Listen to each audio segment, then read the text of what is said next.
जहाँ कोई नहीं घुस पाता वहाँ आप चले जाते हैं। जैसे वजीर दाखिला थे, वजीर आला भी थे मोहसिन नकवी साहब, एक हॉस्पिटल के अंदर ऑपरेशन थिएटर वाली जगह पे आप पहुंच गए, आपके पास अपना ही मोबाइल था, उसका कैमरा ऑन किया हुआ था, माइक पकड़ा हुआ था, आप उनसे सवाल इतने सख्त कर रहे थे, आपको डर नहीं लगता? मैं बताता हूँ, मुझे पता चला कि मोहसिन नकवी साहब आ रहे हैं, उस दिन उनके 90 दिन पूरे हो गए थे। ये पता कैसे चलता है आपको? मैं बताता हूँ, मैं यही कहानी सुनाने लगा हूँ। उनके 90 दिन पूरे हो गए थे, तो मुझे इत्तला मिल गई कि वो आने वाले हैं। तो मैंने वहाँ जाके ना, वो वज़ीर आला की जो प्रोटोकॉल है वो 22-24 लोगों का है, ठीक है। उन्होंने सारे वो आलात लगाए होते हैं, बरकी आलात टाइप, वो आपस में कम्युनिकेट कर रहे होते हैं, पता नहीं क्या। अच्छा, फिर वो आपको पास ठहरने नहीं देते, नहीं ठहरने देते। ठीक है। इसमें मुझे याद करवाइएगा कि हमजा शहबाज वाला वाक़या मैंने आपने याद करवाना जी है। मैं करवा। अब वो मैंने क्या किया कि मैंने जाके माहौल जब देखा ना, तो सारे डॉक्टर्स थे, क्योंकि वो आईसीयू के अंदर उन्होंने करना था, ठीक है। आईसीयू में वो खातून भी थी, आटा लेते गिर गई थी, तो उसकी इयादत करने वो आए थे। तो गालिबन मियाँ वाली से वापस आए थे गालिबन, तो उसकी इयादत उन्होंने करनी थी। तो मैंने क्या किया कि मैंने डॉक्टर्स वाला गेटअप कर लिया। अच्छा, ठीक है सर, डॉक्टर्स वाला गेटअप करके किट कर ली डॉक्टर्स वाली, और वो मास्क लगा के, तो वो हेडर भी पहन के, तो ग्लासेस गॉगल्स लगा के मैं डॉक्टरों वाली, तो उधर ही फिरता रहा। अच्छा, इस दौरान ब्रेक हो गई, पता चला मोहसिन साहब नहीं आ रहे, तो मैंने गेटअप रिमूव किया और मोहसिन साहब की जो टीम थी सारी, उसके साथ बैठ के खाना खाया अच्छा, उसी कैंटीन में बाहर, खाना शाना खा के। तो फिर वो उन्होंने कहा कि मोहसिन साहब बस आ जाएंगे रात 8 बजे तक, 9 बजे तक, इस तरह। तो मैं फिर डॉक्टर बन के उधर ही घुस गया। अच्छा। तो उसी गेटअप में मैं फिर उनसे पूछा कि भैया आपने इस्तीफा कब देना है, 90 दिन हो गए, आपने इलेक्शन करवाने थे। तो ये सारा सिलसिला हुआ था। और हमजा साहब का ये हुआ कि 2018 के इलेक्शन, अब 2018 के इलेक्शन में कुछ दिन पहले 13 जुलाई आया, अभी चंद दिन पहले गुजरा है। 13 जुलाई को नवाज शरीफ ने आके और मरियम बीबी ने आके गिरफ्तारी दे दी, ठीक है। तो हू का आलम था, कोई पहुंच नहीं रहा था एयरपोर्ट। शहबाज शरीफ भी एयरपोर्ट नहीं गए रैली लेके, और लाहौर में घूमते रहे, वक्त ज़ाया करते रहे, सारा प्लान करके कर रहे थे, या उनको पता था कि कोई रेड लाइन, रास्ते खुले हुए थे पीछे, कोई नहीं रास्ते रास्ता नहीं। जो डिप्लॉयड थी रेंजर्स डिप्लॉयड थी, एयरपोर्ट को नहीं जाने दे रहे थे, और रेंजर्स के पास एयरपोर्ट का भी चार्ज था, लेकिन कोई अटेम्प्ट ना की गई उधर जाने की शहबाज शरीफ साहब की तरफ से। आपको लगता था ये रुक जाते? अगर अगर ये जाना चाहते तो जा ये सकते? बहस और तरफ चले जाएगी। मैं मुद्दे पे जरा आता हूँ, वो मैं आता हूँ, ये आपका सवाल बड़ा वैलिड है, वो मैं एड्रेस करता हूँ, कोशिश करता हूँ। अब सर वो सारा कुछ हो गया, अब पंजाब असम्बली बन गई, अभी बुज़दार साहब ने आना है, बनना है, और लोग आना शुरू हो गए हैं। तो हमजा साहब भी अपनी, मेरा ख्याल को बड़ी गाड़ी थी, BMW टाइप थी या कौन सी थी, उसमें से उतरे। तो मुझे चांस मिला, तो मेरा लोगो बिल्कुल उनके चेहरे के सामने चला गया। तो फर्स्ट टाइम मेरा लोगो उनके सामने जब गया, तो उनका जो सारा साथ प्रोटोकॉल था, तो उन्होंने मुझे हवा में उठा लिया, हवा में उठा लिया, और वो पीछे लेके चलना शुरू हो गए उनसे दूर। तो मैंने ऊंची सारी पीछे से आवाज दी कि आप ऑपोजिशन में हैं, आप हुकूमत में नहीं है, तो ये क्या कर रहे हैं। तो उन तक फौरी आवाज पहुंची हमजा साहब तक, तो वो रुक गए फौरी। तो वो वापस उन्होंने सिक्योरिटी से मुझे छुड़वाया, तो मुझे कहते कि सवाल करें। तो मैंने पहला सवाल ही ये पूछा कि अगर आप 13 जुलाई को एयरपोर्ट गए होते तो आज ऑपोजिशन ना करनी पड़ती। तो इस पे आप क्या कहेंगे, वो रिकॉर्ड का हिस्सा है वो सवाल ना। तो इस तरह ये है कि ये सीएम का प्रोटोकॉल बड़ा सख्त होता है, ये ठीक बात है, और वो पास भी नहीं लगने देता।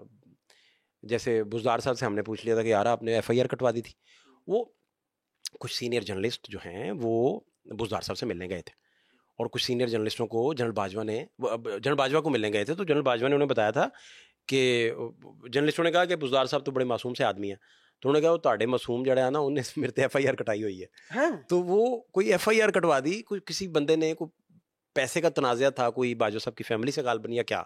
तो डस्का में कोई रिपोर्टेडली कोई इस तरह की बातें हम तक पहुंची थी कि कोई FIR हुई थी, तो वो बुज़दार साहब ने करवा दी थी कि FIR कर दें। तो वो FIR हो गई थी, तो वो बाजवा साहब पे FIR कहीं हो गई। तो वो फिर मैंने बुज़दार साहब से पूछा कि मैंने सुना है कि आपने FIR करवा दी थी, तो वो कहते नहीं कोई FIR नहीं, मैंने नहीं करवाई, वो भी रिकॉर्ड पे पड़ा है। वो सवाल भी हमने उनसे पूछा था। तो इस तरह हो जाता है, इट हैपन्स, ये चलता रहता है।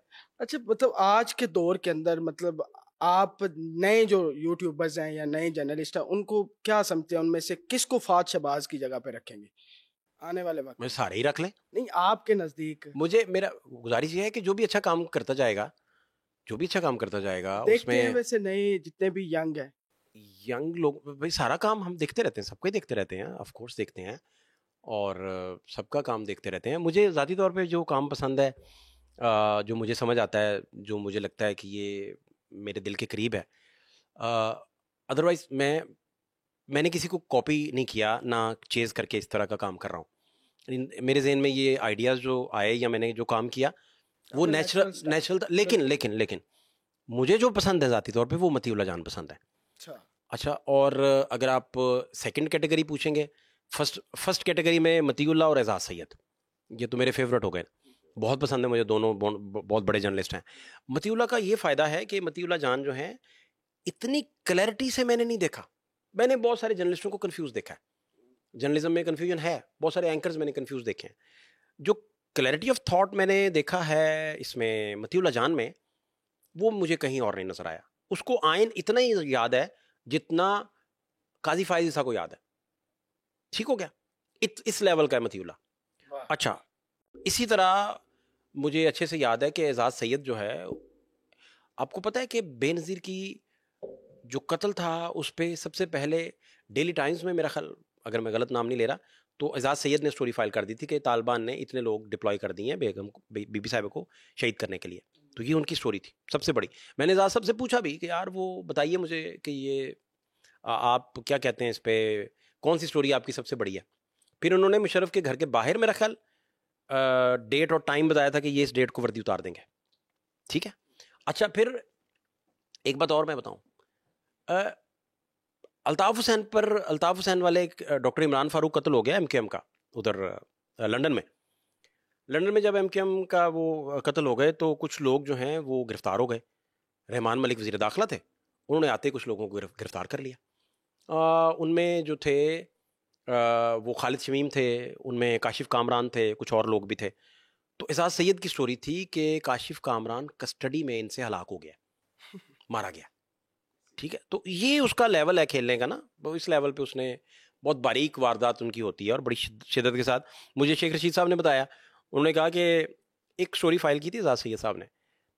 वो स्टोरी थी कि डीजीआई और यानी कि राहील शरीफ के अपने डीजीआई के साथ ताल्लुका ठीक नहीं है, ये स्टोरी फाइल कर दी।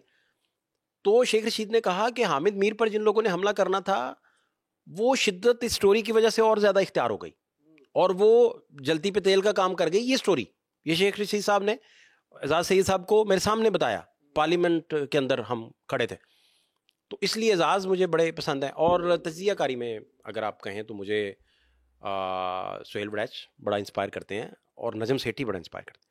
इवन नजम साहब जब अपना समा बांधते हैं और को कहानी सुनाते हैं, मसलन एक कहानी उनकी मैं सुन रहा था, मुनीफ फारूक उन दिन उनके साथ थे, तो उन्होंने कहा कि वो मियाँ साहब बैठे थे तो एक कॉल उन्होंने इंटरसेप्ट की, तो कॉल में पता चल रहा था कि डीजीआई जो है वो धरनों के पीछे है और कादरी साहब के और सारे ये धरने जो हुए थे, काफ लीग भी उस वक्त इसका हिस्सा थी, तो ये सारे लोग उसका हिस्सा थे उस धरने का। और फिर वो कॉल जो है इंटरसेप्ट होने के बाद राहील शरीफ के सामने नवाज शरीफ ने प्ले की और उनको सुनवाई। उस वक्त आईबी के जो हेड थे आफ्ताब सुल्तान साहब, उन्होंने ये कॉल रिकॉर्ड की थी, इंटरसेप्ट ये की थी आईबी ने, तो डीजीआई की कॉल इंटरसेप्ट करके रिकॉर्ड करके सुनवा दी, कुछ इस तरह की बातें। तो ये नजम साहब स्टोरी जब सुना रहे थे टीवी पे, और डिजिटलाइजेशन भी नहीं थी, ट्विटर भी इतना आम नहीं था, फेसबुक भी इतनी आम नहीं थी, व्हाट्सएप नए नए चले थे, तो आप इमेजिन करेंगे क्या माहौल बनता होगा उन दिनों। उनकी वैसे रेटिंग अच्छी थी प्रोग्राम की। रेटिंग का नहीं, मैं पजीराई की बात कर रहा हूँ, वो लोग देखते थे बड़े शौक से। मुझे लगता है कि रेटिंग लफ्ज लोगों को नहीं समझ आता। आप कोई बात देखें, कोई फिल्म है, वो एक फिल्म मैंने 100 दफा देखी है, तो मैं उसे वो अगर मुझे मेरे दिल को अपील करती है तो वो और किस्सा है ना इस वक्त। फाद भाई, ये जो आजकल की सहाफत है ये अब पार्टी की सहाफत हो गई है। आपके अपने बड़े प्यारे दोस्त इमरान रियाज साहब, वो भी एक ही पार्टी को लेके चल रहे हैं। अरशद शरीफ साहब का आपको पता ही है, क्यों ऐसा हो रहा है? सहाफत अब पार्टियों की सहाफत क्यों रह गई है? क्यों नहीं इसमें जो है वो गैर जानबदारी आ रही, और ये किस तरफ जा रही है साहब? अल्लाह करे कि वो दिन आए कि अरशद शरीफ के जो कातिल हैं वो मंजिले अपनी आखिरी डेस्टिनी तक पहुँचें और उन्हें ट्रायल का सामना करना पड़े और उन्हें सज़ाएं भी हों। मैंने अरशद शरीफ साहब जितना ब्रिलियंट और बड़ा जर्नलिस्ट नहीं देखा, और इतना ज़हीन और इतना काबिल जर्नलिस्ट नहीं देखा। और जिस कदर वो अपने अपने अबूर होता था उन्हें अपने सब्जेक्ट पे, मैंने वो भी नहीं देखा। और बासित इंसान, वो जितने खूबसूरत आदमी थे, और क्या खूबसूरत बात है। रही बात इमरान रियाज भाई की, तो या आप बेसिकली पूछ रहे हैं कि पार्टियां वाली, तो इसमें पार्टी की सहाफत तो नहीं होनी चाहिए किसी भी लेवल पे, ठीक हो गया। और ये सहाफत पार्टी के लिए होती भी नहीं है। इसमें दो कैटेगरियां ज़रा याद कर लें। नंबर एक कैटेगरी, नवाज शरीफ को जिस दिन निकाला गया था तो हमने कहा था ये गलत निकाला गया, इमरान खान को जिस दिन निकाला गया तो हमने कहा था ये गलत निकाला गया। एक ये कैटेगरी है, ठीक है, ठीक हो गया। बिल्कुल। वो कैटेगरी है, वो कह रही है कि आइन के मुताबिक चलें। जब आपने 5-0 से नवाज शरीफ को घर से निकाला था तो वो गलत निकाला, ऐसे ही। अच्छा। अब हम इस पे और एडवांस चलते हैं, और एडवांस।